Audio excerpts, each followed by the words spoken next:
In the whole regulatory body domain, I think SEBI grade is one such recruitment जिसका syllabus देख के लगता है कि यार ये कॉमर्स ग्रेजुएट्स को बहुत एज देता है। और है भी, क्योंकि इसमें आप देखिए सब्जेक्ट्स क्या हैं। कॉमर्स एक सब्जेक्ट है, कॉस्टिंग एक सब्जेक्ट है, फाइनेंस एक सब्जेक्ट है। आई थिंक ये सब्जेक्ट्स कहीं ना कहीं कॉमर्स ग्रेजुएट्स को एज देते हैं, ज़रूर देते हैं, क्योंकि उनका अगर इन पे अच्छा होल्ड है तो शायद उनको कम प्रिपरेशन से एग्ज़ाम निकल सकता है। बट क्या वाकई में एक एज ये एज है? अगर ऐसा होता तो इंजीनियर्स ये एग्ज़ाम कैसे क्लियर करते हैं? I think 50% of the people who clear exam every year of SEBI grade A जब भी होता है तो वो नॉन कॉमर्स बैकग्राउंड से होते हैं। एटलीस्ट 50%, इससे ज़्यादा ही होंगे।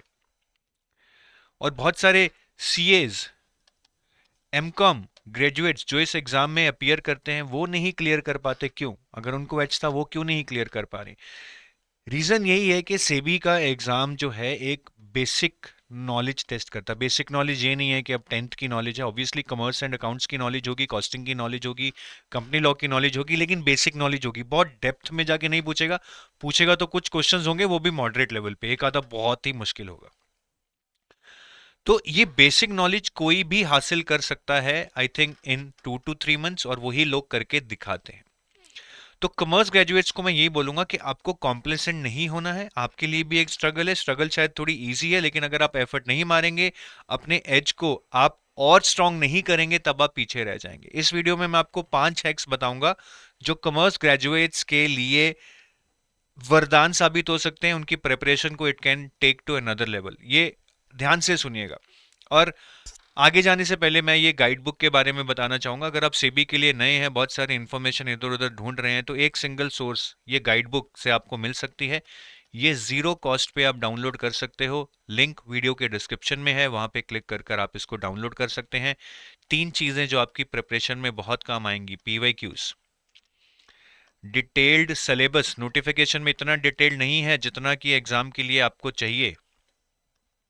तीसरा, सोर्सेज, अगर आप सेल्फ प्रिपेयर कर रहे हैं, ये तीनों चीजें आपकी प्रिपरेशन में बहुत हेल्पफुल होंगी। कहाँ मिलेंगी? इस गाइड बुक में। तो इसको आज ही डाउनलोड कीजिए। इस वीडियो के डिस्क्रिप्शन में लिंक है, वहां पर क्लिक कर कर आप इसको डाउनलोड कर सकते हैं। अब हैक्स के ऊपर आते हैं। मैंने बोला था मैं आपको 5 स्मार्ट हैक्स बताऊंगा जो कि कॉमर्स ग्रेजुएट्स के लिए हैं। सबसे पहले हैक शुरू करने से पहले ही एक हैक बता रहा हूं जो कि कॉशन है, डिस्क्लेमर है, वार्निंग है। देखिए, hacks are meant for somebody who has less time. अगर आप एक कॉम्प्रिहेंसिव प्रिपरेशन कर रहे हो, 1 साल से कर रहे हो, सारा पढ़ चुके हो, बहुत सारे क्वेश्चंस कर रहे हो, करते रहो। इन हैक्स में मत जाओ। Hacks can be can be uncertain at times. ठीक है, पेपर कुछ भी आ सकता है, इन हैक्स से बिल्कुल ऑपोजिट आ सकता है। तो आपको तो अगर टाइम है तो वर्स्ट के सिनेरियो के लिए प्रिपेयर करके जाओ। हैक्स तभी काम करते हैं अगर हम वर्स्ट के सिनेरियो में नहीं बल्कि बेस्ट के सिनेरियो में चल रहे हैं। चलिए हैक नंबर 1 पे आते हैं। कॉमर्स ग्रेजुएट्स या तो फेज 1 पेपर 1 जो कि क्वांट रीजनिंग इंग्लिश जी है उसको बहुत ही ज्यादा सीरियसली ले लेते हैं। उसकी टेंशन इतनी हो जाती है कि वो पेपर 2 पे फोकस नहीं कर पाते। या फिर वो बिल्कुल ही लाइटली ले लेते हैं कि नहीं, अपने को तो पेपर 2 आता है, पेपर 1 तो निकाल ही लेंगे, 30 ही नंबर लाने हैं, and they do not pay much heed to this paper. The reality is that though paper 1 is very easy to crack, you just require 30 marks, but at the same time you cannot take it lightly. 30 mark लाने हैं, but ये आएंगे preparation से ही, practice से ही। सबसे बड़ी बात समझो, आपको कैलकुलेटर की आदत पड़ी हुई है। एमकॉम सीए करते करते आप कैलकुलेटर के मतलब बिना काम कर ही नहीं सकते। तो ये 30 मार्क्स आपके नहीं आएंगे जब तक आप प्रैक्टिस नहीं करेंगे। बट प्रैक्टिस इतनी भी नहीं करनी है कि वो आप करो अपने पेपर 2 की कॉस्ट पे। आपको लग रहा है कि पेपर 2 तो मुझे आता है, बट क्या इतना आता है कि आप उसमें 80+ ले लोगे? क्या इतना आता है कि आप 80+ लेके आप अपनी सिलेक्शन ऑलमोस्ट इंश्योर कर लोगे? ये क्वेश्चन अपने आप से पूछो, क्योंकि नेक्स्ट हैक मैं आपको यही बताने वाला हूं कि आप अपनी प्रिपरेशन में, आपको कॉस्टिंग शायद बहुत अच्छे से आती होगी, आपको कॉमर्स जहां पे हम डेबिट क्रेडिट पढ़ते हैं वो बहुत अच्छे से आता होगा, आपको शायद फाइनेंस भी अच्छे से आता होगा। बट ये 3 subjects, management, company law, economics, ये आपने शायद पढ़ रखे होंगे, बट मैं इतना जानता हूं कि अगर आपने पढ़ भी रखे हैं आपको अभी अच्छे से याद नहीं होंगे, और अगर पढ़ भी रखे होंगे तो उस टाइप से नहीं पढ़ रखे होंगे जिस टाइप से आपको सेबी के लिए पढ़ने हैं। और ये तीनों सब्जेक्ट्स फैक्चुअल हैं, और आपको ये याद रखना चाहिए। Most of the commerce graduates के साथ यही प्रॉब्लम है कि फैक्ट्स को रटना आपका फोटे नहीं है, आप उसमें दूसरों से पीछे हो। लोग बहुत आगे हैं रट्टा लगाने में, जो इंजीनियर्स हैं, नॉन कॉमर्स वाले हैं, वो रट्टा लगाने में माहिर हैं। ठीक है, आप इसमें बहुत पीछे हो, आपने सिर्फ लॉजिकल सब्जेक्ट्स पढ़े हैं और आपको लॉजिकल कॉन्सेप्ट समझने की आदत है। तो आप सबसे पहले इन सब्जेक्ट्स को प्रायोरिटाइज करो, क्योंकि अगर आपने ये अच्छा भी कर लिया लेकिन यहां आपका अच्छा नहीं हुआ तो गई सीट आपकी, गई सीट आपकी। ये सब्जेक्ट्स भी आपको अच्छे करने पड़ेंगे। और इन तीनों में से मैं बता देता हूं, फाइनेंस का एक भ्रम है, आपको भ्रम है कि आपको फाइनेंस आती है। फाइनेंस जो आपको आती है उसमें क्या है, बैलेंस शीट है, इनकम स्टेटमेंट है, रेशियो एनालिसिस है, वर्किंग कैपिटल है। ये वाली फाइनेंस थोड़ी आ रही है एग्जाम में। क्या फाइनेंस आ रही है एग्जाम में? फाइनेंस आएगी बैंकिंग वाली फाइनेंस, कि रेगुलेटरी बॉडीज का क्या फंक्शन है, इंडिया में बैंकिंग स्ट्रक्चर क्या है, डिजिटल बैंकिंग कैसे हो रही है, ये सारा कुछ आपके फाइनेंस के सिलेबस में रहेगा। तो please do not take your paper 1 too seriously or too lightly. अपना टाइम पेपर 1 को दो, लेकिन साथ में पेपर 2 को भी दो। और पेपर 2 में इन सब्जेक्ट्स को, मैनेजमेंट, कंपनी लॉ, इकोनॉमिक्स और इवन फाइनेंस, ये आपको भ्रम है आपको आते हैं, आते भी हैं तो फैक्चुअल हैं, इन पे रट्टा लगा लो, अच्छे से रिवाइज कर लो इनको। Third thing, what ever you read, even if you read subjects like costing, even if you read commerce and accounts, do not read it the CACS way. Learn it the SEBI way. Now, what is the SEBI way? How it is different from CACS way? आप इसमें क्या करते हो? आप बल्कि material पढ़ते हो, बल्कि नोट्स होते हैं आपके। ठीक है, आप लेंदी न्यूमेरिकल्स करते हो। एमसीक्यू पे आपका लीस्ट फोकस होता है, न्यूमेरिकल्स पे ज्यादा फोकस होता है। आप बहुत कॉन्सेप्ट के अंदर घुस जाते हो, घुस के करते हो आप कॉन्सेप्ट को, क्योंकि आपके सीएस में ये एग्जाम की रिक्वायरमेंट है। सेबी में आपको स्मार्ट प्रिपरेशन चाहिए, कंसाइज नोट्स चाहिए, एमसीक्यू बैंक चाहिए बहुत बड़ा, जहां से आप चीजें प्रैक्टिस कर पाए। ठीक है, थ्योरी आपको अच्छे से समझ आनी चाहिए। ऐसा नहीं है कि न्यूमेरिकल का फॉर्मूला आ गया तो वो हो गया, क्वेश्चन थ्योरी में से भी पूछ लेते हैं। So SEBI way is little different from CA CS way. The fundamentals remain the same, but the kind of question that they are asking in your SEBI paper is totally different from what you might have been attempting in your CA CS paper. So the way is different, the syllabus though kind of overlaps, but the way of SEBI preparation is totally different.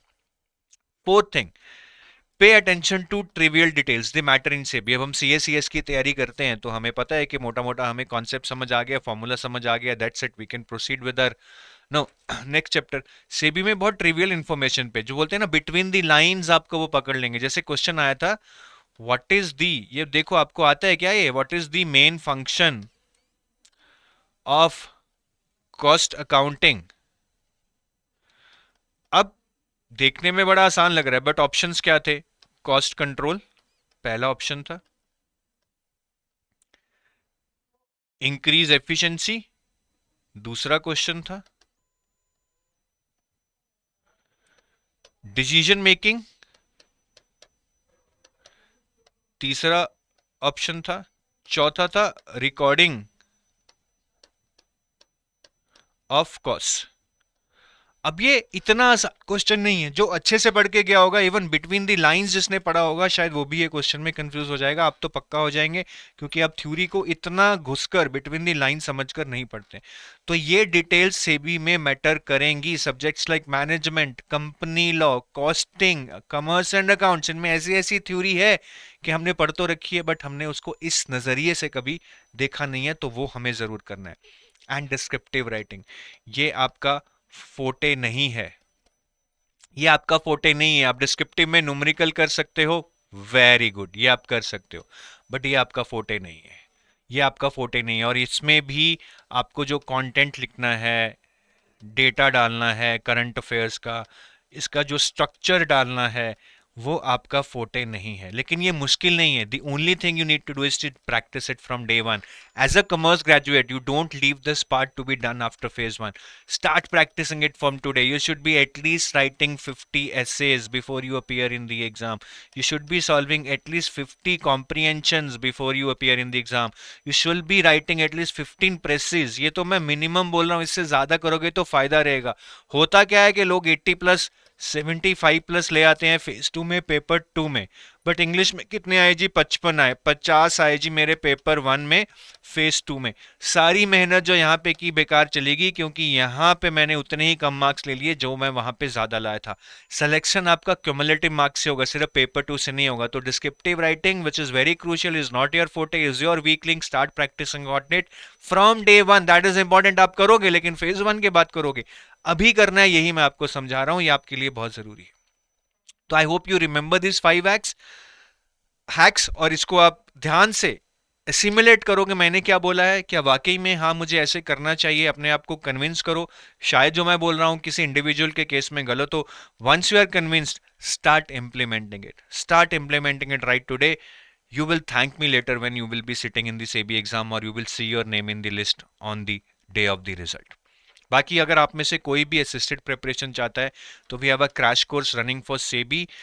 ये crash course में हम phase one paper one की 30 plus classes करेंगे. Commerce graduates को यहाँ से बहुत help मिल सकती है. फेज टू पेपर टू की हम 70 प्लस लाइव क्लासेस करेंगे, again for subjects like finance, management, company law, economics. आपको कोई टेंशन लेने की ज़रूरत नहीं है. इन लाइव क्लासेस से हम चीज़ें आपकी पूरी कवर करा देंगे. और डिस्क्रिप्टिव इंग्लिश जो आपका फेज टू में पेपर वन है, पेपर टू नहीं है, पेपर वन है, इसकी भी हम 6 to 10 लाइव क्लासेस करेंगे ताकि आप अच्छे से डिस्क्रिप्टिव राइटिंग के फंडामेंटल सीख जाएं. आपको बहुत सारे टेस्ट देंगे जिनको हम इवैल्यूएट भी करेंगे, आपको फीडबैक भी देंगे. ठीक है, तो ये क्रैश कोर्स आप हमारी वेबसाइट edutap.in पे जाकर एक्सप्लोर कर सकते हैं. अगर कोई भी डाउट है आप इन नंबर्स पे हमें कॉल कर सकते हैं. 8146207241. Our team will always be there to help you out. Have a nice day. Bye bye.